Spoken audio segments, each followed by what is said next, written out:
السلام عليكم ورحمة الله. بسم الله الرحمن الرحيم.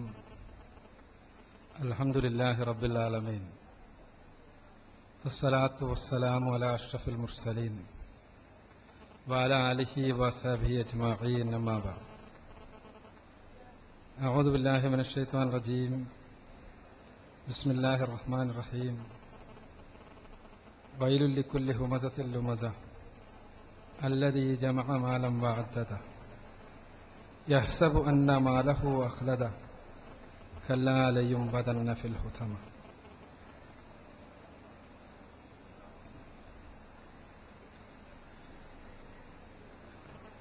Greek പുരാണ കഥകളിൽ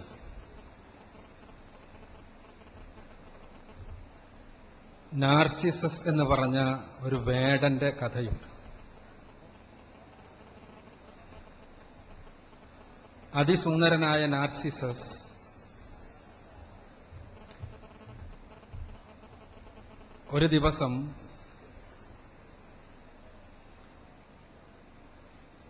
തന്റെ പ്രതിബിംബം ഒരു കുളത്തിൽ കാണാനിടയായി.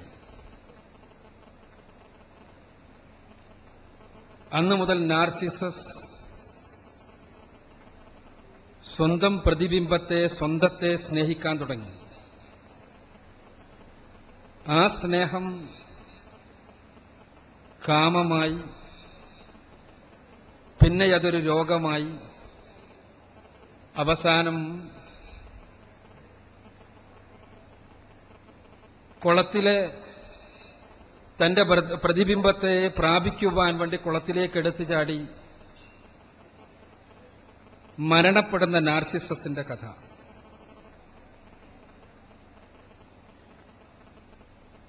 നാർസിസസ് ഇന്ന് മനോവിശ്ലേഷണ രംഗത്ത്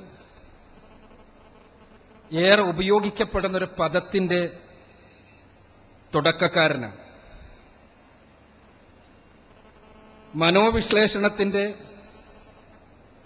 ആചാര്യനായി അറിയപ്പെടുന്ന സിഗ്മണ്ട് ഫ്രോയിഡ് ഒരുപാട് വ്യക്തിത്വ പ്രശ്നങ്ങളെക്കുറിച്ച് പറഞ്ഞപ്പോൾ, വ്യക്തിത്വ വൈകല്യങ്ങളെക്കുറിച്ച് വിശദീകരിച്ചപ്പോൾ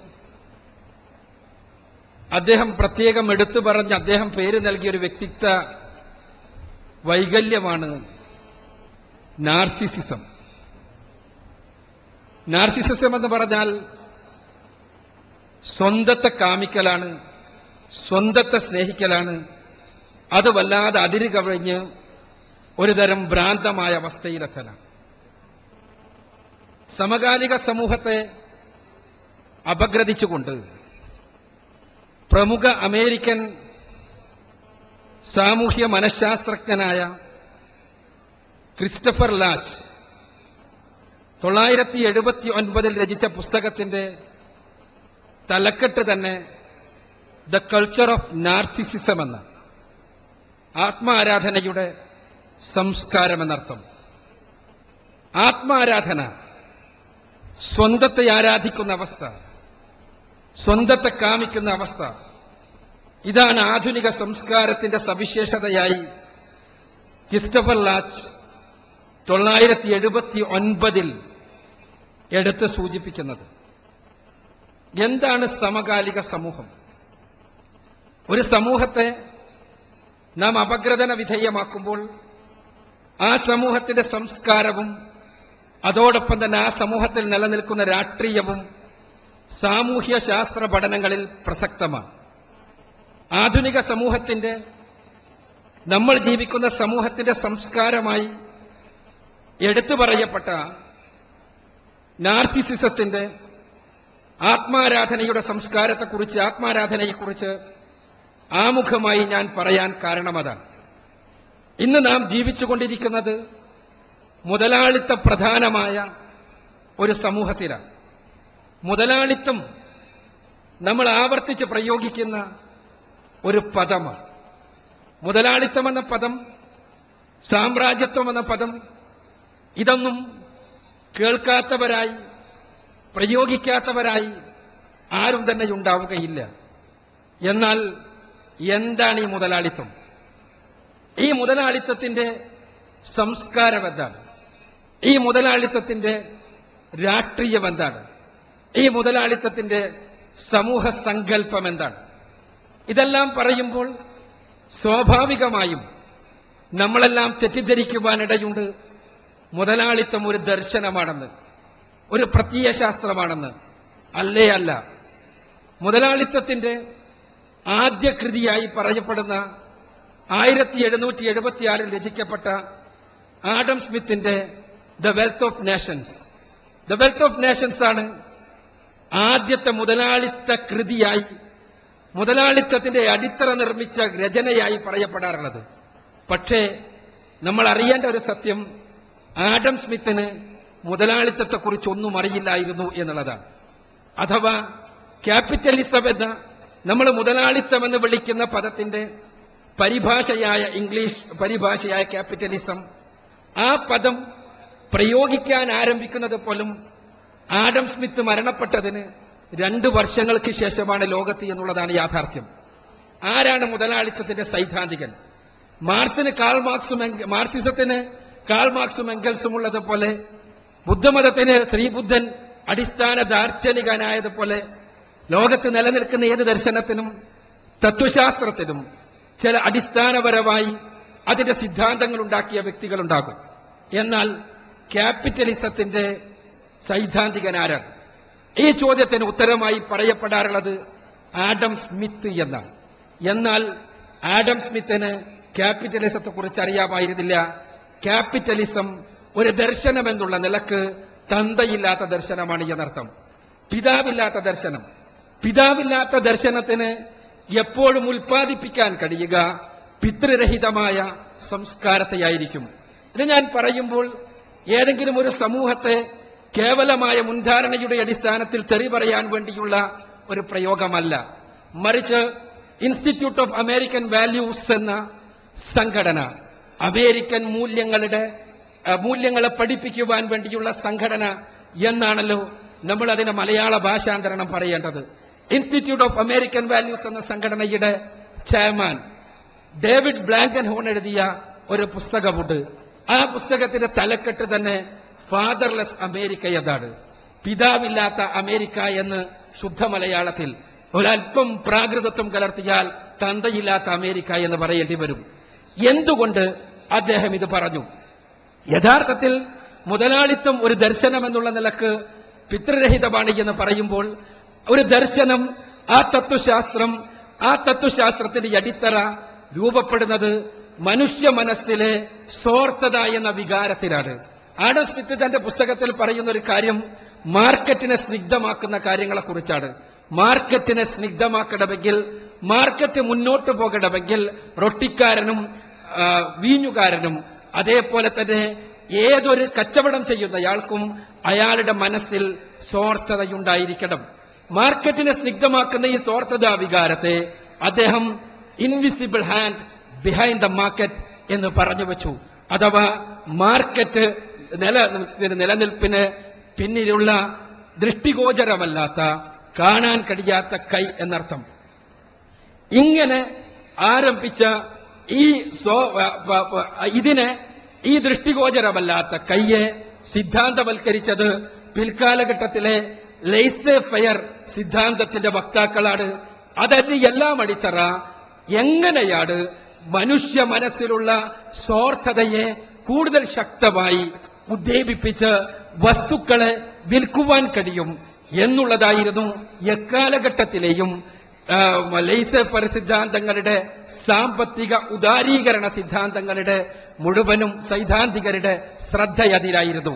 അതുകൊണ്ട് തന്നെ ഈ ശ്രദ്ധയിൽ നിന്ന് ഉടലെടുത്ത ഒരു സംസ്കാരത്തിൽ, ആ സംസ്കാരത്തിൽ നിന്നുണ്ടാകുന്നത് തീർച്ചയായും ഏത് രൂപത്തിലുള്ള സന്തതികളാണ് എന്നും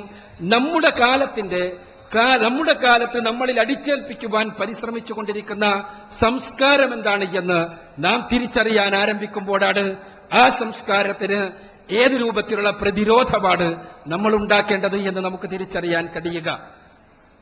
യഥാർത്ഥത്തിൽ 1498 മെയ് മാസം 20 നമ്മുടെ കോഴിക്കോട് കാപ്പാട്ട് വാസ്കോഡിഗാമ കപ്പലിറങ്ങുന്ന കാലം മുതൽക്കാണ് ലോകത്തെ അധിനിവേശത്തിന്റെ ചരിത്രം ആരംഭിക്കുന്നത് എന്ന് പല പണ്ഡിതന്മാരും സൂചിപ്പിച്ചിട്ടുണ്ട്. ചരിത്ര പണ്ഡിതന്മാർ അധിനിവേശം എന്നാൽ ഒരു രാജ്യത്തിന്റെ മേലുള്ള മേൽക്കോയ്മ സ്ഥാപിക്കലാണ് എങ്കിൽ തീർച്ചയായും പോർച്ചുഗീസ് അധിനിവേശം മുതൽക്ക് തന്നെയാണ് അധിനിവേശം ആരംഭിക്കുന്നത്.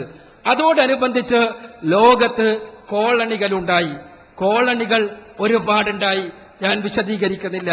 കോളണിവൽക്കരണത്തിന് അവസാനം കുറിക്കപ്പെട്ടത് 1961 UN സ്പെഷ്യൽ കമ്മിറ്റി ഓഫ് ഡീകോളണൈസേഷൻ രൂപപ്പെട്ടതിന് ശേഷം ബോധപൂർവമായി നടത്തിയ പരിശ്രമങ്ങളുടെ മാത്രം ഫലമായിട്ടായിരുന്നില്ല, മറിച്ച് ലോകത്തെ വ്യത്യസ്തങ്ങളായ രാജ്യങ്ങളിൽ പ്രകൃതിദത്തമായ സമ്പത്ത് നിലനിൽക്കുന്ന രാജ്യങ്ങളിൽ ആ രാജ്യങ്ങളിലുള്ള തങ്ങൾക്കാവശ്യമായ സമ്പത്ത് മുഴുവനും കയറ്റിക്കൊണ്ടുപോയി കഴിഞ്ഞു എന്ന് സാമ്രാജ്യത്വ ശക്തികൾക്ക് ബോധ്യം വന്നതിന് ശേഷമാണ് കോളണിവൽക്കരണം അവസാനിക്കുന്നത്.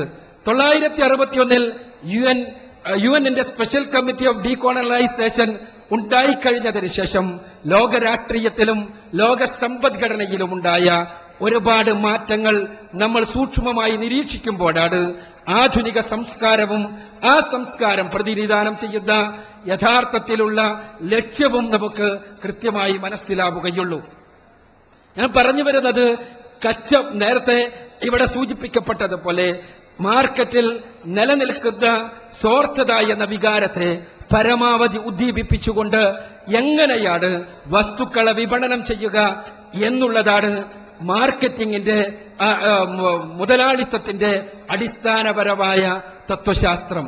1881 മുതൽക്ക് തന്നെ അമേരിക്കയിൽ ബിസിനസ് സ്കൂളുകൾ ആരംഭിച്ചു കഴിഞ്ഞിട്ടുണ്ട്. എന്നാൽ 1960കളിൽ ബിസിനസ് സ്കൂളുകൾ അതിന്റെ ഒരു ശൃംഖല തന്നെ അമേരിക്കൻ ഐക്യനാടുകളിൽ നമുക്ക് കാണാൻ സാധിക്കും. 1995 ആയപ്പോഴേക്ക് അമേരിക്കയിലെ യൂണിവേഴ്സിറ്റികളിൽ നിന്ന് ബിരുദമെടുത്ത ആളുകളിൽ 20% ബിസിനസ് മാനേജ്മെന്റിൽ ബിരുദമെടുത്ത ആളുകളായിരുന്നു.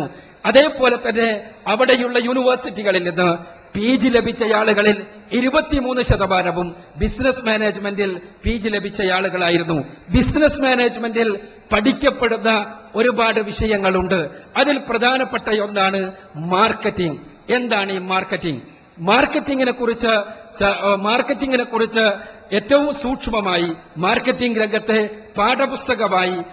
പാഠപുസ്തകമായി ഉപയോഗിക്കപ്പെടാറുള്ള ജെറോം മക്കാർത്തിയുടെ ദ ബേസിക് മാർക്കറ്റിംഗ് എന്ന പുസ്തകത്തിൽ മാർക്കറ്റിംഗിന്റെ 4 Pകളെ കുറിച്ച് പറയുന്നുണ്ട്.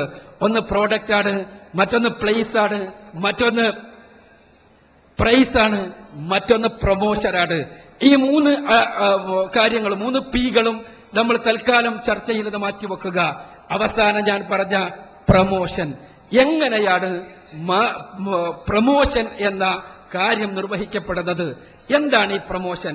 ഒരു വസ്തുവിനെ നമ്മുടെ തലച്ചോറിൽ അടിച്ചേൽപ്പിക്കുന്ന പ്രക്രിയയുടെ പേരാണ് പ്രൊമോഷൻ. തലച്ചോറിൽ ഒരു പ്രോഡക്റ്റിനെ അടിച്ചേൽപ്പിക്കുക, അതിന് 2 അടിസ്ഥാന ഘട്ടങ്ങൾ കടന്നു പോകേണ്ടതുണ്ട്. ഒന്നാമത്തേത് ബ്രാൻഡിംഗ് ആണ്, രണ്ടാമത്തേത് പ്രൈമിംഗ് ആണ്. ബ്രാൻഡിംഗ് എന്ന് പറഞ്ഞാൽ ഒരു വസ്തുവിന് പകരം ഒരു കമ്പനിയുടെ പേര് നമ്മുടെ മനസ്സിൽ സ്ഥാനം പിടിക്കലാണ്. നമുക്കറിയാം, പേസ്ട്രി എന്ന് പറയുമ്പോഴേക്ക് കോൾഗേറ്റ് നമ്മുടെ മനസ്സിൽ രൂപപ്പെടുന്നത് എന്തുകൊണ്ടാണ് എന്ന ചോദ്യത്തിനുള്ള ഉത്തരം ബ്രാൻഡിംഗ് രംഗത്ത് അവർ വിജയിച്ചതുകൊണ്ടാണ് എന്നാണ്. എന്നാൽ ബ്രാൻഡിംഗ് ഒരുപാട് ഉൽപ്പന്നങ്ങൾ ഉണ്ടാകുമ്പോൾ ആ ഉൽപ്പന്നങ്ങളുടെ മത്സരത്തിൽ ബ്രാൻഡിങ്ങിന് മാത്രമായി കാര്യമായൊന്നും ചെയ്യാൻ കഴിയില്ല. അവിടെയാണ് പ്രൈമിംഗ് കടന്നു വരുന്നത്. ഈ വസ്തുവിനപ്പുറത്തുള്ള സാധനങ്ങളെ കാണിച്ച് തലച്ചോറിനകത്ത് വസ്തുവിനെ അടിച്ചേൽപ്പിക്കുന്നതിന്റെ പേരാണ് പ്രൈമിംഗ് എന്ന്. പ്രൈമിംഗ് ഇന്ന് ഏറ്റവും അടിസ്ഥാനപരമായി മാർക്കറ്റിംഗ് രംഗത്തെ ഏറ്റവും ശാസ്ത്രീയമായി നടക്കുന്ന, ഏറ്റവും അധികം ശാസ്ത്രീയമായി നടന്നുകൊണ്ടിരിക്കുന്ന ഒരു പ്രക്രിയയാണ്. നമ്മൾ അറിയേണ്ടത്, ഒരു പ്രോഡക്റ്റ് നമ്മുടെ തലച്ചോറിൽ അടിച്ചേൽപ്പിക്കുവാൻ വേണ്ടി ഒരു കമ്പനി തീരുമാനിച്ചു കഴിഞ്ഞാൽ കേവലം ചില പരസ്യങ്ങളിലൂടെയോ അതല്ലെങ്കിൽ അവർക്ക് തോന്നുന്ന ചില കാര്യങ്ങളിലൂടെയോ അല്ല നമ്മുടെ തലച്ചോറിലേക്ക് അത് അടിച്ചു കയറ്റുന്നത്. മറിച്ച് കൃത്യമായ ശാസ്ത്രീയ പഠനങ്ങളുടെ അടിസ്ഥാനത്തിലാണ്. ഫങ്ഷണൽ മാഗ്നറ്റിക് റിസോണൻസ് ഇമേജിംഗ് എന്ന് പറയുന്ന FMRI അഥവാ തലച്ചോറിൽ നമ്മൾ ഓരോ വസ്തുവേയും ഓരോ കാര്യത്തെയും കാണുമ്പോഴുണ്ടാകുന്ന, തലച്ചോറിലുണ്ടാകുന്ന രക്തചംക്രമണത്തിന്റെ വ്യത്യാസത്തെക്കുറിച്ച് സൂക്ഷ്മമായി പഠിച്ച് FMRI തയ്യാറാക്കി. അതേപോലെ തന്നെ ഇലക്ട്രോ എൻസിഫലോഗ്രഫി എന്ന് പറയുന്ന നമ്മുടെ തലച്ചോറിലുള്ള നാഡീകോശങ്ങളായ ന്യൂറോണുകൾക്കകത്ത് ഓരോ നമ്മുടെ സാഹചര്യങ്ങളുടെ വ്യത്യാസത്തിനനുസൃതമായി ഉണ്ടാകുന്ന വൈദ്യുത സ്പന്ദനങ്ങളെക്കുറിച്ച് കൃത്യമായി പഠിച്ച് അതിനുശേഷം എങ്ങനെയാണ് വസ്തുവിനെ നമ്മുടെ തലച്ചോറിൽ അടിച്ചേൽപ്പിക്കേണ്ടത് എന്ന് പഠിക്കുകയാണ് മാർക്കറ്റിംഗ് രംഗത്തെ, ന്യൂറോ മാർക്കറ്റിംഗിന്റെ രംഗത്തെ വിദഗ്ധന്മാർ. അപ്പോൾ അങ്ങനെയാകുമ്പോൾ വസ്തുവിനെ പരിചയപ്പെടുത്തണമെങ്കിൽ കേവലം വസ്തുവിനെ കുറിച്ച് വിവരം മാത്രം ഉണ്ടായാൽ പോരാ. അവിടെയാണ് അഡ്വർടൈസ്മെന്റ് എന്ന കാര്യം കടന്നു വരുന്നത്. അഡ്വർടൈസ്മെന്റിനെ കുറിച്ച് പറയുമ്പോൾ കമ്മ്യൂണിക്കേഷൻ സയൻസിൽ ഇന്ന് ലോകത്തെ ഒന്നാം തരക്കാരനായി പറയപ്പെടുന്ന മാസച്യൂസെറ്റ്സ് യൂണിവേഴ്സിറ്റിയിലെ കമ്മ്യൂണിക്കേഷൻ വിഭാഗത്തിന്റെ തലവനായിട്ടുള്ള ഡോക്ടർ സഡ്ജല്ലി, അദ്ദേഹത്തിന്റെ കോഡ് ഓഫ് അഡ്വർടൈസിംഗ് എന്ന പുസ്തകത്തിൽ പറയുന്ന ഒരു കാര്യം അടിവരയിട്ടുകൊണ്ട് നമ്മൾ മനസ്സിലാക്കേണ്ടതുണ്ട്. അദ്ദേഹം പറയുന്നത് the religion of capitalism is advertising എന്നാണ്. ക്യാപിറ്റലിസത്തിന്റെ മതമാണ് അഡ്വർടൈസിംഗ് എന്നർത്ഥം. അഡ്വർടൈസിംഗിൽ പെണ്ണ് കടന്നു വരുന്നത് ഇവിടെ വെച്ചാണ്. 1960കൾ അമേരിക്കൻ അഡ്വർടൈസിംഗ് രംഗത്തെ സർഗാത്മക വിപ്ലവത്തിന്റെ കാലമായി സൂചിപ്പിക്കപ്പെടാറുണ്ട്. എന്നാൽ ഈ സമയത്ത് മെല്ലെ മെല്ലെ പെണ്ണിന്റെ സ്വരവും പെണ്ണിന്റെ ശരീരവും അഡ്വർടൈസിംഗിന്റെ രംഗത്തേക്ക് കടന്നു വരികയായിരുന്നു. 1980കളായപ്പോഴേക്ക് ടെലിവിഷൻ വ്യാപകമായി. ടെലിവിഷനിലൂടെ സ്ത്രീയുടെ ശരീരത്തെ വളരെ സമർത്ഥമായി വിപണനം ചെയ്തുകൊണ്ട് എങ്ങനെയാണ് തലച്ചോറിനകത്തേക്ക് വസ്തുക്കളെ അടിച്ചേൽപ്പിക്കുക എന്ന് എന്ന് പ്രായോഗികമായി മനസ്സിലാക്കുകയായിരുന്നു മാർക്കറ്റിംഗിന്റെ രംഗത്തെ വിദഗ്ധന്മാർ എന്ന് നമുക്ക് മനസ്സിലാക്കുവാൻ സാധിക്കും. 1980കളിൽ അമേരിക്കയിൽ സ്ത്രീ ശരീരത്തെ, നഗ്നശരീരത്തെ, അർദ്ധനഗ്ന ശരീരത്തെ എങ്ങനെ വസ്തുവിന്റെ വിപണനത്തിന് വേണ്ടി ഉപയോഗിക്കാമെന്ന് ഒരു ചാനൽ തന്നെ തുടങ്ങി പ്രായോഗികമായി കാണിച്ചു കൊടുത്തത് MTV എന്ന മ്യൂസിക് ചാനലായിരുന്നു. അതിനുശേഷം ലോകത്തിന്റെ വ്യത്യസ്തങ്ങളായ ഭാഗങ്ങളിൽ MTVയുടെ അതേ സ്വരം ഉപയോഗിച്ചുകൊണ്ട്, അതേ മാർഗം ഉപയോഗിച്ചുകൊണ്ട് വസ്തുക്കളെ നമ്മുടെ തലച്ചോറിനകത്തേക്ക് അടിച്ചേൽപ്പിക്കാൻ പെണ്ണിന്റെ ശരീരത്തെ എങ്ങനെ ഉപയോഗിക്കാൻ കഴിയുമെന്ന് വളരെ സമർത്ഥമായി പഠിച്ചുകൊണ്ടിരിക്കുകയായിരുന്നു. പെൺ ശരീരം, അതിന് ചില സവിശേഷതകളുണ്ട്. പെൺ ശരീരം പുരുഷന്റെ ശരീരത്തിലും തലച്ചോറിലും അടിസ്ഥാനപരമായ ചില മാറ്റങ്ങൾ സൃഷ്ടിക്കുവാൻ കഴിയുന്ന രൂപത്തിൽ പടച്ചതമ്പുരാൻ സൃഷ്ടിച്ച ഒരു വസ്തു തന്നെയാണ്. പുരുഷ ശരീരത്തിൽ പെണ്ണിന്റെ ശരീരത്തിലുള്ള നിമ്നോന്നതികൾ പുരുഷൻ കാണുന്നതോടുകൂടി പുരുഷ ശരീരത്തിൽ ടെസ്റ്റോസ്റ്ററോൺ എന്ന് പറയുന്ന ഹോർമോൺ ഉൽപ്പാദിപ്പിക്കപ്പെടും. ഈ ഹോർമോണിന് 2 പർപ്പസുകളുണ്ട്, 2 ധർമ്മങ്ങളാണുള്ളത്. ടെസ്റ്റോസ്റ്ററോൺ എന്ന ഹോർമോണിന്റെ ഒന്നാമത്തെ ധർമ്മം ലിബിഡോയാണ്, അഥവാ ലൈംഗികമായ ഉത്തേജനം തന്നെയാണ്. രണ്ടാമത്തെ ധർമ്മം കുറ്റകൃത്യങ്ങൾക്ക് പ്രേരിപ്പിക്കുക എന്ന ധർമ്മം കൂടിയുണ്ട്. നമ്മളിവിടെ ഈ ടെസ്റ്റോസ്റ്ററോൺ അതിവ്യാപകമായി പുരുഷ ശരീരത്തിൽ ഉപയോഗിക്കപ്പെടുന്ന ഒരു സാമൂഹ്യ സാഹചര്യം ഉണ്ടാവുകയും മീഡിയകൾ മുഴുവനും, അഡ്വർടൈസ്മെന്റുകൾ മുഴുവനും സ്ത്രീ ശരീരത്തെ കച്ചവടവൽക്കരിക്കുന്നതിന് വേണ്ടി ഉപയോഗിക്കപ്പെടുകയും ചെയ്യുമ്പോൾ സംഭവിക്കുന്നത് ഒരുപാട് തരം അപകടങ്ങളാണ്. ഒന്നാമത്തെ അപകടം ലൈംഗികതയെ വ്യാപകവൽക്കരിക്കുന്നു എന്നതാണ് ഇതെല്ലാവർക്കും അറിയാവുന്ന അപകടം. അതിനേക്കാൾ മാരകമായ അപകടമായി സജ്ജള്ളി സൂചിപ്പിക്കുന്നത് ലൈംഗികതയെ ആസ്വാദനമുക്തമാക്കുന്നു എന്നുള്ളതാണ്. ലൈംഗികതക്ക് മനുഷ്യ ലൈംഗികതക്ക് ശരീരത്തിനപ്പുറത്തുള്ള ചില തലങ്ങളുണ്ട്. ആ തലങ്ങളിലൂടെ ലൈംഗികത കടന്നു വരുമ്പോൾ മാത്രമാണ് ആസ്വാദകരമായ ഒരു അനുഭവമായി, പൂർണ്ണമായും ആസ്വാദകരമായ അനുഭവമായി ഇണകൾക്ക് രണ്ടുപേർക്കും ലൈംഗികത മാറുകയുള്ളൂ. അതിനപ്പുറത്ത് ആസ്വാദനത്തിന് യഥാർത്ഥത്തിലുള്ള സംതൃപ്തമായ ലൈംഗികതയല്ലെന്ന് കേവലം പ്രകടനാത്മകമായ കാഴ്ചപ്രധാനമായ ലൈംഗികതയിലേക്ക് ആളുകളെ നയിക്കുകയും അതുവഴി അസംതൃപ്തമായ ലൈംഗികത സമൂഹത്തിന്റെ പ്രശ്നമായി, സമൂഹത്തിന്റെ രോഗമായി തീരുകയും ചെയ്യുന്നു. അങ്ങനെ രോഗഗ്രസ്തമായ ലൈംഗികത രോഗമായി തീരുന്ന അവസ്ഥയിൽ നിന്നാണ് വയാഗ്ര മുതൽ മസ്ലി പവർ എക്സ്ട്ര വരെയുള്ള മെഡിസിനുകൾ മുഴുവനും മില്യൺ കണക്കിന് ഡോളറുകളുടെ വിറ്റുവരവ് സമ്മാനിച്ചുകൊണ്ട് ലോകത്ത് വ്യാപകമായി വിപണനം ചെയ്തുകൊണ്ടിരിക്കുന്നത്. ഞാൻ പറഞ്ഞു വരുന്നത് എങ്ങനെയാണ് ധാർമ്മികതയെ, എങ്ങനെയാണ് അഡ്വർടൈസ്മെന്റ് ഒരു സംസ്കാരമായി തീരുന്നത് എന്നുള്ളതാണ്. അത് നമ്മൾ അറിയണമെങ്കിൽ ഒന്നുകൂടി നമ്മൾ തലച്ചോറിന്റെ ഘടനയിലേക്ക് കടന്നു ചെല്ലേണ്ടി വരും. നമ്മുടെ തലച്ചോർ രൂപപ്പെടുന്നത് ചില സവിശേഷമായ ഘട്ടങ്ങളിലൂടെ കടന്നുപോയിട്ടാണ്. മനുഷ്യ പരിണാമത്തെക്കുറിച്ച് പറഞ്ഞിട്ടുള്ള ശാസ്ത്രജ്ഞന്മാർക്ക് ആർക്കും മനസ്സിലായിട്ടില്ലാത്ത ഒരു യാഥാർത്ഥ്യം മനുഷ്യന്റെ തലച്ചോറ് മറ്റ് സസ്തനികളുടെ തലച്ചോറിൽ നിന്ന് വ്യത്യസ്തമായി ഉള്ള ചില സവിശേഷതകളാണ്.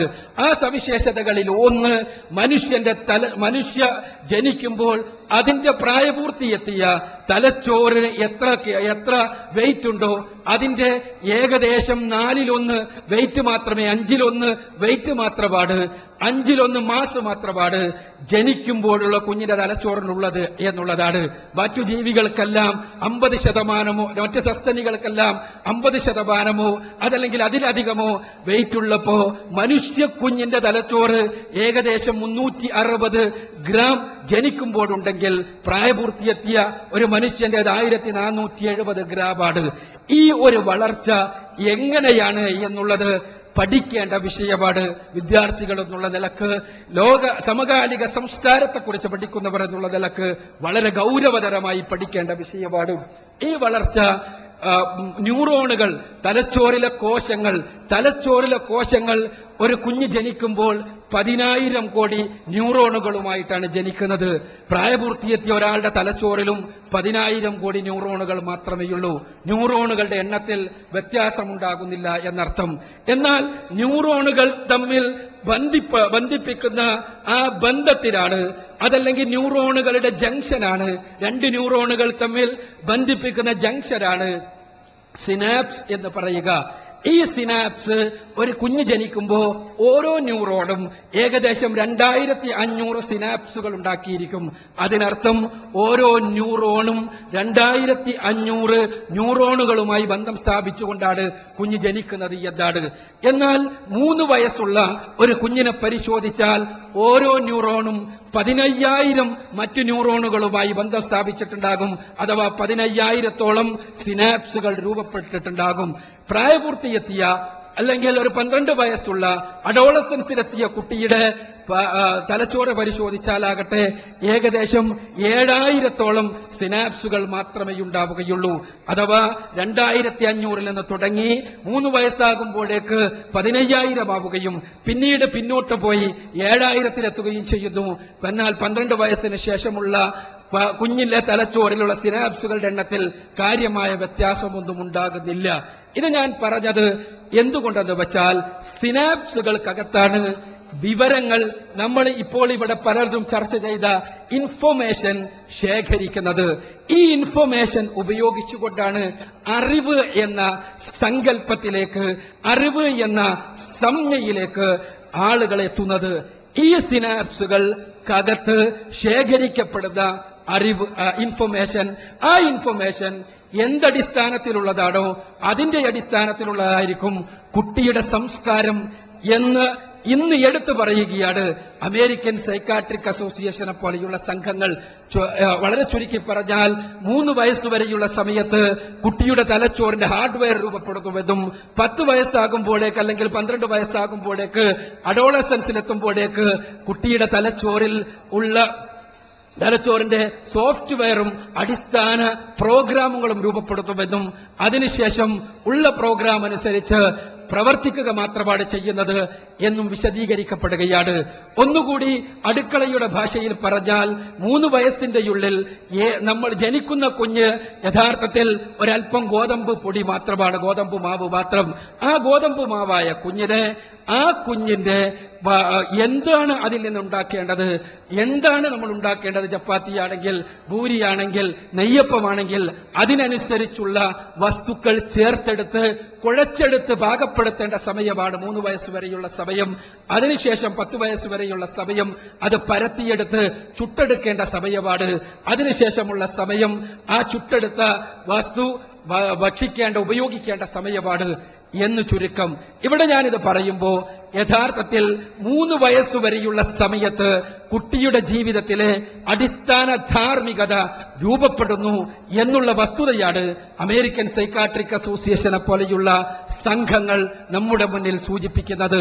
ഈ 3 വയസ്സുവരെയുള്ള സമയത്ത് കുട്ടി വീട്ടിൽ നിന്ന് കണ്ടുകൊണ്ടേ ഇരിക്കുന്നത് അവന്റെ തലച്ചോറിന്റെ ഗതിവിഗതികളെ ശക്തമായി പഠിച്ചറിഞ്ഞ ആളുകൾ തയ്യാറാക്കിയ, ഞാൻ നേരത്തെ പറഞ്ഞ FMRIയും EEGയുടെയും എല്ലാം അടിസ്ഥാനത്തിൽ തയ്യാറാക്കപ്പെട്ട വാണിജ്യവൽക്കരിക്കപ്പെട്ട പരസ്യങ്ങളുടെ ലോകമാണ് കുട്ടിയുടെ മുന്നിൽ തുറന്നു വെക്കുന്നത് എങ്കിൽ ആ കുട്ടി വാണിജ്യവൽക്കരിക്കപ്പെട്ട തലച്ചോറുമായിട്ടാണ് ജീവിക്കുക എന്നും ആ തലച്ചോറിന് നാം എന്തു പേര് വിളിച്ചാലും അത് ലോകത്തെ കാണുക വസ്തുവായിക്കൊണ്ട് മാത്രമായിരിക്കുമെന്നും സ്നേഹവും അതേപോലെ മനുഷ്യബന്ധങ്ങളും അവിടെ ഉണ്ടാവുകയില്ല എന്നുമുള്ള വസ്തുതകളാണ് അമേരിക്കൻ സൈക്കാട്രിക് അസോസിയേഷനെ പോലെയുള്ള സംഘങ്ങൾ ചൂണ്ടിക്കാണിക്കുന്നത്.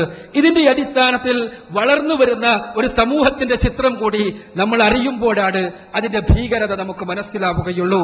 അമേരിക്കയിൽ കൈസർ ഫാമിലി ഫൗണ്ടേഷൻ 1996 നടത്തിയ പഠനപ്രകാരം അവിടെയുള്ള വിവാഹിതരാകുന്ന സ്ത്രീകളിൽ 96% വിവാഹപൂർവ രതിയിൽ വിവാഹപൂർവ ലൈംഗിക ബന്ധത്തിൽ ഏർപ്പെട്ടവരാണ് എന്നാണ്. വിവാഹത്തിന് മുമ്പ് ശരാശരി അമേരിക്കക്കാരൻ വിവാഹത്തിന് 10 വർഷങ്ങൾക്ക് മുമ്പ് തന്നെ ശാരീരിക ബന്ധം തുടങ്ങുമ്പോൾ ശരാശരി അമേരിക്കക്കാരി വിവാഹത്തിന് 7 വർഷം മുമ്പ് ബന്ധം ആരംഭിക്കുന്നു എന്നാണ് കണക്ക്. ഇവിടെ കേവലം ലൈംഗികതയിൽ മാത്രം അവസാനിക്കുന്നില്ല ഈ പ്രശ്നം. മറിച്ച് പുതിയ തലമുറയിൽ വളർന്നു വന്നുകൊണ്ടിരിക്കുന്ന അക്രമവാസനയും പുതിയ തലമുറയിൽ ഉണ്ടായിക്കൊണ്ടിരിക്കുന്ന വസ്തുഭ്രമവും വസ്തുക്കൾക്ക് വേണ്ടി എന്തെങ്കിലും കാര്യങ്ങൾ ലഭിക്കുവാൻ വേണ്ടി തീവ്രമായി അപകടകരമായി കലാപത്തിന്റെ മാർഗം ഉപയോഗിക്കുന്ന കുഞ്ഞുങ്ങളുടെ ഗതിയുമെല്ലാം യഥാർത്ഥത്തിൽ ന്യൂറോ മാർക്കറ്റിംഗിന് വിധേയമാക്കപ്പെട്ട തലച്ചോറിന്റെ സൃഷ്ടികളാണ് എന്ന് പറയുന്നത് ഏതെങ്കിലും മതമൗലികവാദി സംഘങ്ങളല്ല, മറിച്ച് അമേരിക്കൻ സൈക്കാട്രിക് അസോസിയേഷന്റെ ഔദ്യോഗിക വെബ്സൈറ്റായ APA.org എന്ന വെബ്സൈറ്റാണ് എന്ന് നമ്മൾ തിരിച്ചറിയണം. ഇതിന്റെ അടിസ്ഥാനത്തിൽ മക്കളെ ടെലിവിഷൻ കാണിക്കല്ലേ എന്ന് പറഞ്ഞുകൊണ്ട് പ്രഗത്ഭരായ അമേരിക്കൻ മനഃശാസ്ത്രജ്ഞന്മാർ ഒരേ സ്വരത്തിൽ നമ്മളോട് പറയുമ്പോൾ നമ്മൾ നമ്മുടെ ഭാരതത്തിലേക്ക് തിരിച്ചു വരേണ്ടി വരികയാണ്. നിങ്ങളുടെ ചട്ടുകത്തിലേക്ക്, നമ്മുടെ സമകാലിക സമൂഹത്തിന്റെ സംസ്കാരത്തിലേക്ക് നമ്മൾ തിരിച്ചു വരേണ്ടി വരികയാണ്. എന്തുകൊണ്ടെന്നാൽ സമകാലിക സമൂഹം എന്ന് പറഞ്ഞാൽ നമ്മുടെ സമൂഹം, ആ സമൂഹത്തിന്റെ ധർമ്മം എന്താണ്, സംസ്കാരം എന്താണ് എന്ന് തിരിച്ചറിയേണ്ടി വരികയാണ്. ഇന്ത്യയിലെ 41% ജനങ്ങളും പോവർട്ടി ലൈനിന്, ദാരിദ്ര്യരേഖക്ക് കീഴെയാണ് എന്നാണ് 2005 വേൾഡ് ബാങ്കിന്റെ കണക്ക്. എന്നാൽ ഇന്ത്യ രാജ്യത്ത് ഇന്ന് 2010 അവസാനിക്കുമ്പോൾ ഇന്ത്യയിലെ 13.4 കോടി വീടുകളിൽ ടെലിവിഷൻ ചാനലുകൾ വ്യാപകമായി ഉപയോഗിക്കപ്പെടുന്നുണ്ട്. ഇന്ത്യ രാജ്യത്താകെയുള്ള വീടുകളുടെ എണ്ണം 22.3 കോടിയാണ് എന്നുകൂടി നമ്മൾ മനസ്സിലാക്കണം. ആ വീടുകളിൽ 13.4 കോടി വീടുകളിൽ ടെലിവിഷൻ ചാനൽ വ്യാപകമായി ഉപയോഗിക്കപ്പെടുന്നു. ഇന്ത്യയിൽ ഇന്ന് 515 ചാനലുകളുണ്ട്. അതിൽ 150ഓളം പേ ചാനലുകളാണ്. ഇന്ത്യ രാജ്യത്തെ 2011 ടെലിവിഷൻ രംഗത്തുള്ള ആളുകളുടെ കണക്കുകൾ പ്രകാരം 2011 എന്ന വർഷത്തിൽ ടെലിവിഷനിൽ നിന്ന് ഉണ്ടാകേണ്ട വിറ്റുവരവ് $11 ബില്യൺ അഥവാ 55,000 കോടി രൂപ. ഇത്തരം ഒരു സമൂഹത്തിൽ ആണ് നമ്മൾ ജീവിക്കുന്നത്. ആ ടെലിവിഷൻ നമ്മുടെ സംസ്കാരം നിർണയിക്കുന്ന, നമ്മൾ എന്താകണമെന്ന് നിർണയിക്കുന്ന, നമ്മൾ എന്ത് വാങ്ങണമെന്ന് നിർണയിക്കുന്ന, നമ്മൾ ഏത് രൂപത്തിൽ ചിന്തിക്കണമെന്ന് പ്രതികരിക്കണമെന്ന് നിർണയിക്കുന്ന ഒരു ലോകത്താണ് നമ്മൾ ജീവിക്കുന്നത്. ഈ ലോകത്തിന്റെ മുന്നിൽ ഒരു പ്രതിരോധമായി നിലനിൽക്കുന്നത് വസ്തുതാപരമായി പറഞ്ഞാൽ ഇസ്ലാം മാത്രമാണ്. ജീവിക്കുന്ന ഒരു മതമെന്നുള്ള നിലക്ക് പ്രതിരോധമായി നിലനിൽക്കുന്നത് ഇസ്ലാം മാത്രമാണ് എന്നുള്ളതാണ് സത്യം. മാർക്കറ്റിംഗിന്റെ രംഗത്തെ 5 അടിസ്ഥാനപരമായ കാര്യങ്ങളുണ്ട്. ഈ കാര്യങ്ങൾ ഉപയോഗിച്ചുകൊണ്ടാണ് മാർക്കറ്റിംഗിനെ സ്നിഗ്ധമാക്കുവാൻ വേണ്ടി മുതലാളിത്ത ലോകം എപ്പോഴും പരിശ്രമിച്ചുകൊണ്ടിരിക്കുക. ഈ മാർക്കറ്റിംഗിനെ സ്നിഗ്ധമാക്കാൻ വേണ്ടി ഉപയോഗിക്കുന്ന 5 കാര്യങ്ങളിൽ ഒന്നാമത്തേത് ലഹരിയാണ്. രണ്ടാമത്തേത് പെണ്ണിന്റെ യഥാർത്ഥത്തിലുള്ള ശരീര വിൽപ്പന തന്നെയാണ് രതിയും ലഹരിയും. ഇത് മാർക്കറ്റിംഗ് എക്സിക്യൂട്ടീവുകളെ പ്രചോദിപ്പിക്കുവാനാണെങ്കിൽ ആസക്തി വളർത്തിക്കൊണ്ട് ഞാൻ നേരത്തെ പറഞ്ഞ ന്യൂറോ മാർക്കറ്റിംഗിലൂടെ നമ്മുടെയെല്ലാം തലച്ചോറുകളെ വസ്തുവൽക്കരിക്കുന്നതിന് വേണ്ടി ഉപയോഗിക്കപ്പെടുന്നത് പ്രധാനമായും പെണ്ണിന്റെ സൗന്ദര്യത്തെയും, അതേപോലെ ഈ രംഗത്ത് ആളുകളെ ചൂഷണം ചെയ്യുവാൻ വേണ്ടി ഉപയോഗിക്കുന്നത് ലോട്ടറിയും അതേപോലെ പലിശയും. ഇതെല്ലാം നിലനിൽക്കുമ്പോൾ ലോട്ടറിയും പലിശയും പെണ്ണിന്റെ ശരീര സൗന്ദര്യത്തിന്റെ പ്രകടനവും ലഹരിയും അതേപോലെ തന്നെ പെണ്ണിന്റെ ശരീര വിൽപ്പനയുമെല്ലാം മാർക്കറ്റിംഗിനെ സ്നിഗ്ധമാക്കുവാനുള്ള അടിസ്ഥാന സ്തംഭങ്ങളായി നിലനിൽക്കുന്ന ഒരു ലോകത്ത് ഇസ്ലാം മാത്രം പുറംതിരിഞ്ഞു നിൽക്കും. എന്തുകൊണ്ട് ഇസ്ലാം പുറംതിരിഞ്ഞു നിൽക്കും? തീർച്ചയായും ഇസ്ലാമികമായി പറയുമ്പോൾ ഈ 5 പ്രമാണങ്ങളോടും ഇസ്ലാം രാജിയില്ലാത്ത, സന്ധിയില്ലാത്ത സമരത്തിലാണ്. നിങ്ങൾക്കറിയാവുന്നതാണ്. അതുകൊണ്ട് തന്നെ ഇസ്ലാമിനെ ഒരു സംസ്കാരം എന്നുള്ള നിലക്ക് സ്വീകരിച്ചു കഴിയുന്ന ഒരു സമൂഹത്തിന്റെ സംസ്കാരമായി, മതമായി അഡ്വർടൈസിംഗ് മാർക്കറ്റിംഗ് മാറാൻ യാതൊരു നിർവാഹവുമില്ല. ആ നിർവാഹമില്ലായ്മയിൽ നിന്ന് ഉടലെടുക്കുന്ന ആശയമാണ് ഇസ്ലാമിനെ തമസ്കരിക്കുക എന്ന ആശയം. അതിന് രാഷ്ട്രീയമായ ചില തലങ്ങൾ കൂടിയുണ്ട്. വിശദീകരണത്തിലേക്ക് പോകുവാൻ നിർവാഹമില്ല. നമുക്കറിയാം, ഗ്ലോബലൈസേഷൻ എന്ന് ആവർത്തിച്ച് നാം കേട്ടുകൊണ്ടിരിക്കുന്ന പദം അതിസുന്ദരമായ പദം. ലോകത്തിൽ എല്ലായിടത്തും എല്ലാവർക്കും എല്ലാ പ്രോഡക്റ്റുകളും ലഭിക്കുവാനുള്ള സൗകര്യമുണ്ടാകുന്ന ഒരു സംവിധാനം. ഇസ്ലാം അതിനെതിരല്ല. യഥാർത്ഥത്തിൽ മാനവികമായ ഗ്ലോബലൈസേഷൻ ലോകത്തിന്റെ മുന്നിൽ കാണിച്ചു കൊടുത്തത് ഇസ്ലാമാണ് എന്നുള്ളതാണ് യാഥാർത്ഥ്യം.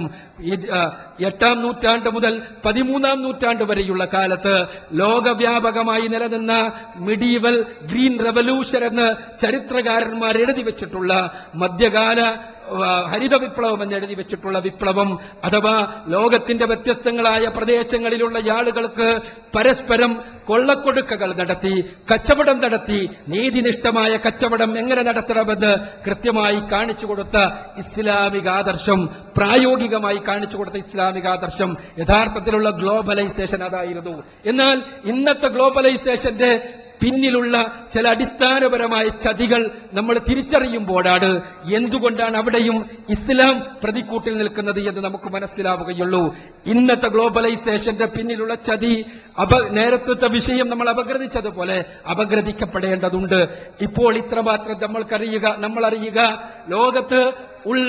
ലോകത്തുള്ള പ്രകൃതിജന്യ വസ്തുക്കൾ, അത് വെള്ളമാണെങ്കിലും അതേപോലെ മറ്റ് കാർഷികോൽപ്പന്നങ്ങളാണെങ്കിലും എണ്ണയാണെങ്കിലുമല്ല, മുതലാളിത്ത രാജ്യങ്ങളിലേക്ക് കടത്തിക്കൊണ്ടുപോവുകയും അതിനു പകരം ലോകത്തെല്ലായിടത്തും അവർക്ക് ആവശ്യമില്ലാത്ത എന്നാൽ ആവശ്യമെന്ന് തോന്നിപ്പിച്ചുകൊണ്ട് ഉള്ള വസ്തുക്കളെ വിപണനം ചെയ്യുകയും ചെയ്യുന്നതിന്റെ പച്ചയായ പേരാണ് ഗ്ലോബലൈസേഷൻ. ഗ്ലോബലൈസേഷൻ പ്രയോഗക്ഷമമായത് 1995 ജനുവരി മാസം 1-ാം തീയതി ഗാട്ട് എന്നറിയപ്പെടുന്ന general agreement for tariffs and trading എന്നറിയപ്പെടുന്ന അഗ്രിമെന്റ് രൂപവൽക്കരിക്കപ്പെട്ടതോടുകൂടിയാണ്. ഞാനതിന്റെ വിശദാംശങ്ങളിലേക്ക് കടക്കുകയല്ല, മറിച്ച് ഓയിൽ പൊളിറ്റിക്സ് ആണിന്ന് ലോകത്ത് നടന്നുകൊണ്ടിരിക്കുന്ന ഈ ഗ്ലോബലൈസേഷൻ എന്ന പേരിൽ ആവർത്തിക്കപ്പെട്ടുകൊണ്ടിരിക്കുന്ന ഈ പ്രക്രിയയുടെ യഥാർത്ഥത്തിലുള്ള രാഷ്ട്രീയമെന്ന് നമ്മൾ മനസ്സിലാക്കേണ്ടതുണ്ട്. അവിടെ എണ്ണ നിലനിൽക്കുന്ന രാജ്യങ്ങളിൽ തങ്ങളുടെ അധിനിവേശത്തിന് സാധ്യതമല്ലാത്തൊരവസ്ഥാവിശേഷം നിലനിൽക്കുകയും ആ രാജ്യങ്ങളിൽ തങ്ങൾക്കിടപെടുവാൻ അവസരമുണ്ടാകണമെങ്കിൽ അവിടങ്ങളിൽ എന്തെങ്കിലും രാഷ്ട്രീയമായ പ്രശ്നങ്ങൾ ഉണ്ടാകണമെന്നത് സാമ്രാജ്യത്വത്തിന്റെ ആവശ്യമാണ്. അതുകൊണ്ട് തന്നെ മുസ്ലിങ്ങൾ പ്രശ്നക്കാരായി തീരുക എന്നത് സാമ്രാജ്യത്വത്തിന്റെ ആവശ്യമാണ്.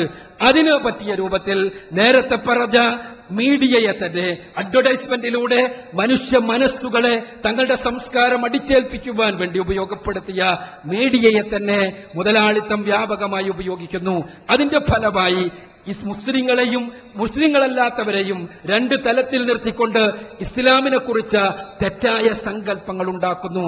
ഇസ്ലാം ഭീകരമാണ് എന്നൊരു സങ്കല്പം, ഇസ്ലാം പ്രാകൃതമാണ് എന്നുള്ളൊരു സങ്കല്പം ആധുനിക സമൂഹത്തിലെ മനുഷ്യർക്കൊന്നും തിരിഞ്ഞു നോക്കാൻ സാധ്യമല്ലാത്തത്രയും വികൃതമാണ് ഇസ്ലാമിന്റെ മുഖം എന്നുള്ള സങ്കല്പം. ഇത് ഒരു തലത്തിൽ അത്തരമൊരു മുഖം ഇവർ തന്നെ ഇൻട്രൊഡ്യൂസ് ചെയ്യുന്നു. അതോടൊപ്പം തന്നെ മുസ്ലിങ്ങളെ തങ്ങൾക്ക് അനുകൂലമായ രൂപത്തിൽ മസ്തിഷ്ക പ്രക്ഷാളനം നടത്തുവാനും മീഡിയ ഉപയോഗിച്ച് ഇവർ പരിശ്രമിച്ചുകൊണ്ടിരിക്കുന്നു. അതിലൊന്ന്, മുസ്ലിങ്ങൾക്ക് രക്ഷ വേണമെങ്കിൽ, മുസ്ലിങ്ങൾക്ക് അവരുടെ അസ്തിത്വം സംരക്ഷിക്കണമെങ്കിൽ, മുസ്ലിങ്ങൾക്ക് അഭിമാനത്തോടുകൂടി ജീവിക്കണമെങ്കിൽ ആയുധമെടുക്കുകയല്ലാതെ കലാപത്തിന്റെ മാർഗമല്ലാതെ മറ്റൊരു മാർഗവുമില്ല എന്ന് പഠിപ്പിക്കുന്നതിന് വേണ്ടി മീഡിയ അതിന്റെ സമയം ചെലവഴിച്ചുകൊണ്ടിരിക്കുന്നു. അതിന് ഉദാഹരണങ്ങൾ കണ്ടെത്തിക്കൊണ്ടിരിക്കുന്നു. അതിനുവേണ്ടിയുള്ള കാര്യങ്ങൾ നമ്മുടെ തലച്ചോറിലേക്ക് അടിച്ചേൽപ്പിച്ചുകൊണ്ടിരിക്കുന്നു. അതിൽപ്പെടാത്ത ആളുകൾക്ക് ഇവിടെ ഒരു ആധുനിക സമൂഹത്തിൽ മുസ്ലിമായി നിലനിൽക്കണമെങ്കിൽ അവൻ എക്സ്ട്രാ സെക്കുലറിസ്റ്റ് ആകാതെ നിർവാഹമില്ല എന്നുള്ള ബോധമുണ്ടാക്കുന്നു. ഇവിടെ ഈ സംസ്കാരത്തിന് ഈ സമൂഹത്തിൽ നിലനിൽക്കണമെങ്കിൽ നിങ്ങളുടെ മതം കേവലം നിങ്ങളുടെ മേൽവിലാസം മാത്രമായി നിലനിൽക്കുകയും യഥാർത്ഥത്തിൽ നിങ്ങളുടെ ജീവിതത്തെ മുന്നോട്ട് നയിക്കുന്ന ഒരാദർശമായി മതം നിലനിൽക്കാത്ത അവസ്ഥയുണ്ടാവുകയും വേണം. എക്സ്ട്രാ സെക്കുലറിസം നമുക്ക് വേണമെങ്കിൽ ഒരു സങ്കല്പനത്തെക്കുറിച്ച് പറയാം. ഇങ്ങനെ രണ്ടാമത് എക്സ്ട്രാ സെക്കുലറിസ്റ്റുകളാക്കുവാൻ വേണ്ടിയുള്ള പരിശ്രമം. മൂന്നാമത്തേതാകട്ടെ ഇസ്ലാമിനെയും പ്രവാചകനെയും കുറിച്ച് തെറ്റായ ധാരണകൾ ഉണ്ടാക്കിക്കൊണ്ട് ആ ഇസ്ലാമിക വിരുദ്ധരാക്കി, മുസ്ലിം വിരുദ്ധരാക്കി, ആദർശ വിരോധികളാക്കി മുസ്ലിങ്ങളെ മാറ്റുക എന്നുള്ള പരിശ്രമം. ഈ നാല് പരിശ്രമങ്ങളും അഥവാ മുസ്ലിങ്ങളല്ലാത്തവരെ ഇസ്ലാമിനെ പ്രാകൃതവൽക്കരിച്ചുകൊണ്ട് അവതരിപ്പിക്കുക എന്ന പരിശ്രമവും മുസ്ലിങ്ങളെ ഈ മൂന്ന് വിഭാഗത്തിൽ ഒന്നുകിൽ ഭീകരവാദികളോ അതല്ലെങ്കിൽ എക്സ്ട്രാ സെക്കുലറിസ്റ്റുകളോ അതല്ലെങ്കിൽ മതവിരുദ്ധരോ ആക്കുക എന്ന പ്രവർത്തനത്തിനും യഥാർത്ഥത്തിൽ മീഡിയ ഉപയോഗിച്ചുകൊണ്ട് വ്യാപകമായ പരിശ്രമങ്ങൾ നടത്തിക്കൊണ്ടിരിക്കുന്നു എന്നുള്ളതാണ് ആധുനിക കാലഘട്ടത്തിന്റെ രാഷ്ട്രീയവും മതവും സമകാലിക സമൂഹത്തിന്റെ. ഇവിടെയാണ് നമ്മുടെ നിലപാട് എന്താകണമെന്നുള്ള ചോദ്യം ഉടലെടുക്കുന്നത്. ഇന്ന് ലോകത്തിന്റെ സംസ്കാരവും മതവും രാഷ്ട്രീയവും തീരുമാനിക്കുന്നത് ഓരോരുത്തരുടെയും തലച്ചോറിനകത്തേക്ക് വന്നിടിക്കുന്ന മീഡിയ നൽകുന്ന വിവരങ്ങളാണ് എങ്കിൽ ഇന്ന് ലോകത്തെ രാഷ്ട്രീയ പ്രസ്ഥാനങ്ങളാണെങ്കിലും മതപ്രസ്ഥാനങ്ങളാണെങ്കിലുമെല്ലാം അവരുടെ അജണ്ട നിശ്ചയിക്കുന്നത് മീഡിയയാണെങ്കിൽ അതിൽ നിന്ന് മാറി നിന്ന് നമ്മുടെ അജണ്ട മീഡിയ നിശ്ചയിക്കാത്ത ഒരവസ്ഥാവിശേഷം ഉണ്ടാകണം. അതിന് സമാന്തര മീഡിയ എന്നല്ല പറയുക, സമാന്തര സംസ്കാരം എന്നാണ്. ആ സംസ്കാരം ഇസ്ലാമിന്റെ പക്ഷത്ത് മാത്രമേയുള്ളൂ. ഇവിടെ നമ്മുടെ പ്രമേയത്തെക്കുറിച്ച് ചർച്ച ചെയ്തപ്പോൾ പലരും പറഞ്ഞു ഇൻഫർമേഷൻ കേവലമായ വിവരങ്ങൾ വിജ്ഞാനമായി മാറണം, അറിവായി മാറണം. ആ അറിവായി മാറണമെങ്കിൽ അവിടെ തിരിച്ചറിവുണ്ടാക്കണം. ആ തിരിച്ചറിവുണ്ടാക്കാൻ എന്തിനാണ് കഴിയുക എന്ന ചോദ്യമുണ്ട്. അവിടെ ഉയർന്നു നിൽക്കുന്ന രണ്ട് ദീപസ്തംഭങ്ങൾ മാത്രമേ ലോകത്തിന്റെ മുന്നിലുള്ളൂ. അത് പരിശുദ്ധ ഖുർആനും തിരുസുന്നത്തുമാകുന്ന ദീപസ്തംഭങ്ങളാണ്. ആ പരിശുദ്ധ ഖുർആനും തിരുസുന്നത്തുമാകുന്ന ദീപസ്തംഭങ്ങളെ തെറ്റായി വ്യാഖ്യാനിച്ചും തെറ്റായി പറഞ്ഞുകൊടുത്തും തെറ്റായി പ്രയോഗവൽക്കരിക്കുവാൻ ാണ് എന്ന് വരുത്തി തീർക്കുകയും ചെയ്തുകൊണ്ട് ഇസ്ലാമിനെ തമസ്കരിക്കുവാൻ വേണ്ടിയുള്ള പരിശ്രമങ്ങൾ ഉണ്ടാകുമ്പോൾ പരിശുദ്ധ ഖുർആനിനെയും തിരുസുന്നത്തിനെയും പ്രയോഗവൽക്കരിച്ച് ലോകത്തിന്റെ മുന്നിൽ യശോധവളമായ ഒരു സമൂഹത്തിന്റെ സൃഷ്ടി സാധിച്ച ആദിമ സമൂഹത്തിന്റെ മൻഹജിൽ ആദിമ സമൂഹം എങ്ങനെയാണോ പരിശുദ്ധ ഖുർആനെയും തിരുസുന്നത്തിനെയും മനസ്സിലാക്കിയത് അതേപോലെ മനസ്സിലാക്കുക എന്ന ആശയത്തിനേറെ പ്രസക്തിയുണ്ട്. അങ്ങനെ മനസ്സിലാക്കുന്ന പരിശുദ്ധ ഖുർആനെയും തിരുസുന്നത്തിനെയും ആദിമ സമൂഹം മനസ്സിലാക്കിയതുപോലെ മനസ്സിലാക്കുകയും പരിശുദ്ധ ഖുർആനും തിരുസുന്നത്തും നമുക്ക് വേണ്ടി നിശ്ചയിച്ചിട്ടുള്ള അജണ്ടകൾ 14 നൂറ്റാണ്ടുകൾക്ക് മുമ്പ് നിശ്ചയിച്ച അജണ്ടകൾ ആ അജണ്ടകൾ നടപ്പാക്കുവാൻ ശ്രമിക്കുകയും എന്ത് അജണ്ട തന്നാലും ആ അജണ്ടയെ തൃണവൽഗണിച്ച് തള്ളിക്കളയുകയും ചെയ്യുന്ന ഒരവസ്ഥാവിശേഷത്തിന് മുസ്ലിം സമൂഹത്തിന് സാധിക്കുമ്പോൾ ഇവിടെ നാം യഥാർത്ഥത്തിലുള്ള ദൗത്യത്തിലേക്കുള്ള തിരിച്ചുപോക്കായിരിക്കും അത്. അതുകൊണ്ട് തന്നെയാണ് സഹോദരന്മാരെ ആ തിരിച്ചുപോക്ക് ഈ മുതലാളിത്തത്തിന്റെ ശൃംഖാല ബുദ്ധിയിലുള്ള ആളുകൾ ഭയപ്പെടുന്നത് കൊണ്ടാണ് സലഫി പ്രസ്ഥാനം അവരുടെ കണ്ണിലെ കരടായിത്തീരുന്നത്. ലോകത്ത് ഭീകരവാദം കടന്നു വന്ന സമയങ്ങളിലെല്ലാം ഈ പ്രസ്ഥാനത്തിന്റെ പണ്ഡിതന്മാർ, ഈ രൂപത്തിൽ ജനങ്ങളെ ബോധവൽക്കരിച്ച പണ്ഡിതന്മാർ സമൂഹത്തെ ബോധവൽക്കരിച്ചു കൊണ്ടിരുന്നിട്ടുണ്ട്. പക്ഷേ ഭീകരവാദം അതിന് പല രൂപഭാവങ്ങളിൽ ലോകത്ത് പ്രത്യക്ഷപ്പെട്ട സമയങ്ങളിലെല്ലാം ഈ പ്രസ്ഥാനത്തെ ചൂണ്ടിക്കാണിച്ചുകൊണ്ടാണ്, സലഫിയത്തിനെ ചൂണ്ടിക്കാണിച്ചുകൊണ്ടാണ് മുതലാളിത്ത മീഡിയ ഇവരാണ് ഭീകരവാദികൾ എന്ന് പറഞ്ഞുകൊണ്ടിരിക്കുന്നത്. ഇന്ന് ഈ കേരളത്തിലേക്കും അത് കടന്നു വന്നുകൊണ്ടിരിക്കുകയാണ്. ഈ അവസരത്തിൽ നമ്മുടെ ദൗത്യം പരിശുദ്ധ ഖുർആനും തിരുസുന്നത്തും ഏതു രൂപത്തിലാണോ ഈ സമൂഹത്തിന് യഥാർത്ഥത്തിലുള്ള വിമോചനത്തിന്റെ ദർശനം പഠിപ്പിക്കുന്നത് അതേ ദർശനം നമ്മുടെ സമൂഹത്തിന് പകർന്നു കൊടുക്കുക എന്ന ദൗത്യമാണ് നമുക്ക് നിർവഹിക്കുവാനുള്ളത്. ഇസ്ലാമിനെ തമസ്കരിക്കുവാൻ വേണ്ടിയുള്ള പരിശ്രമങ്ങൾ ലോകവ്യാപകമായി നടന്നുകൊണ്ടിരിക്കുമ്പോഴും ഇസ്ലാമിക ആദർശത്തിന്റെ യഥാർത്ഥത്തിലുള്ള ചുവ അനുഭവിച്ചറിഞ്ഞുകൊണ്ട് ഈ ആദർശത്തിലേക്ക് മാറി വരുന്ന ആളുകളുടെ എണ്ണം മുതലാളിത്ത ലോകത്തെ വല്ലാതെ അമ്പരപ്പിക്കുകയാണ്. രണ്ടാഴ്ചകൾക്ക് മുമ്പാണ് നേപ്പാളിൽ ഒരു പ്രഗത്ഭ നടിയായിരുന്ന ശരീരം മുഴുവനും പ്രദർശിപ്പിക്കുക എന്ന മുതലാളിത്തം വെച്ച് വിളമ്പിക്കൊടുത്ത പെൺവിമോചനത്തെ യഥാരൂപത്തിൽ പ്രയോഗവൽക്കരിച്ചുകൊണ്ട് 3 വിവാഹങ്ങൾ നടക്കുകയും ആ 3 വിവാഹങ്ങളും പരാജയപ്പെടുകയും ശരീര സൗന്ദര്യത്തിന്റെ പ്രദർശനത്തിലൂടെ നേപ്പാൾ സിനിമയെ ഏറെ ജാഗരം കൊള്ളിക്കുകയും ആവേശം കൊള്ളിക്കുകയും നേപ്പാളിലെ യുവത്വത്തിന്റെ ഏറ്റവും ഇഷ്ട കഥാപാത്രമാവുകയുമെല്ലാം ചെയ്തിരുന്ന പൂജാലാമ എനിക്ക് യഥാർത്ഥത്തിൽ ജീവിതത്തിന്റെ അർത്ഥം എന്താണ് എന്ന് പരിശുദ്ധ ഖുർആനിന്റെ സന്ദേശങ്ങളിലൂടെ കടന്നുപോയപ്പോഴാണ് മനസ്സിലായത് എന്ന് പറഞ്ഞ് അശ്ഹദു അല്ലാ ഇലാഹ ഇല്ലല്ലാഹ് വ അശ്ഹദു അന്ന മുഹമ്മദുർ റസൂലുള്ളാഹ് എന്ന് ചൊല്ലിക്കൊണ്ട് അംന ഫാറൂഖിയായി മാറിയപ്പോ നേപ്പാളിലെ മാധ്യമങ്ങളുടെ തലക്കെട്ടെന്തായിരുന്നു എന്ന് നമ്മളറിയണം. From show it all to hide it all അതായിരുന്നു തലക്കെട്ട്. എല്ലാം കാണിക്കുന്നതിൽ നിന്ന് എല്ലാം മറക്കുന്നതിലേക്ക് പൂജാലാമയുടെ പ്രയാണമെന്ന്.